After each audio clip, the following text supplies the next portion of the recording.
हर हर महादेव सभी को। अब हम लोग देखते हैं कि क्या होता है। नारद जी जो हैं वो विष्णु जी से अपना सारा वृतांत बताने के लिए चल पड़े हैं और वे जब वहां पहुंचते हैं तो क्या होता है देखिए। नारद मुनि को आते देखकर भगवान विष्णु बड़े आदर से उठकर शीघ्र ही आगे बढ़े और उन्होंने मुनि को हृदय से लगा लिया। उन्हें मुनि के आगमन के हेतु ज्ञान पहले से ही था। नारद जी को अपने आसन पर बैठाकर भगवान शिव के चरण बिंदु का स्मरण करके श्री हरि उनके यथार्थ तथा गर्वनाशक वचन कहने लगे। विष्णु जी बोले, हे तात, आप कहाँ से आ रहे हैं और यहाँ किस लिए आपका आगमन हुआ है। हे मुनि श्रेष्ठ, आप धन्य हैं, आपके शुभ आगमन से मैं पवित्र हो गया हूँ। भगवान विष्णु का यह वचन सुनकर गर्व से भरे हुए नारद जी मत से मोहित होकर अपना सारा वृतांत बड़े अभिमान के साथ बताने लगे।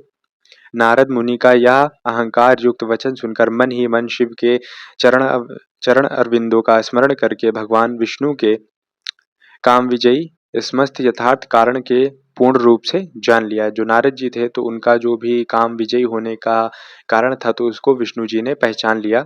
उसके पश्चात शिव के आत्म स्वरूप परम शैव सुबुद्ध भगवान विष्णु भक्ति पूर्वक अपना सिर झुकाकर हाथ जोड़कर परमेश्वर कैलाशपति शंकर की स्तुति करने लगे। अब विष्णु जी उसके बाद क्या बोलते हैं इसको हम लोग देखते हैं। हर हर महादेव सभी को।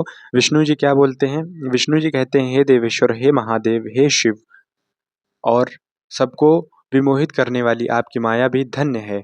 इस प्रकार परमात्मा शिव की स्तुति करके श्री हरि अपने नेत्रों को बंद करके उनके चरण कमलों को ध्यान स्थित होकर चुप हो गए। शिवपालक हरि शिव के द्वारा जो होना था उसे हृदय से जानकर शिव के आज्ञानुसार मुनि श्रेष्ठ नारद जी से कहने लगे। विष्णु कहते हैं, हे मुनि श्रेष्ठ, आप धन्य हैं, आप तपस्या के भंडार हैं और आपका हृदय भी बड़ा उदार है।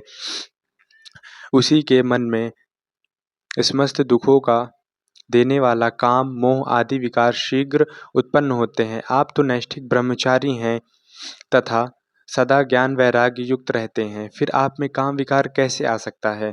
आप तो जन्म से निर्विकार तथा शुद्ध बुद्धि वाले हैं। श्री हरि की कही हुई बहुत सी बातें सुनकर मुनि शिरोमणि नारद जी जोर जोर से हंसने लगे और मन ही मन भगवान को प्रणाम करके इस प्रकार कहने लगे। क्या कहते हैं नारद जी। नारद जी कहते हैं, हे स्वामिन, यदि मुझ पर आपकी कृपा है तब कामदेव का मेरे ऊपर क्या ही प्रभाव हो सकता है। ऐसा कहकर भगवान के चरणों में मस्तक झुकाकर इच्छा अनुसार विचरने वाले नारद जी वहां से चले गए।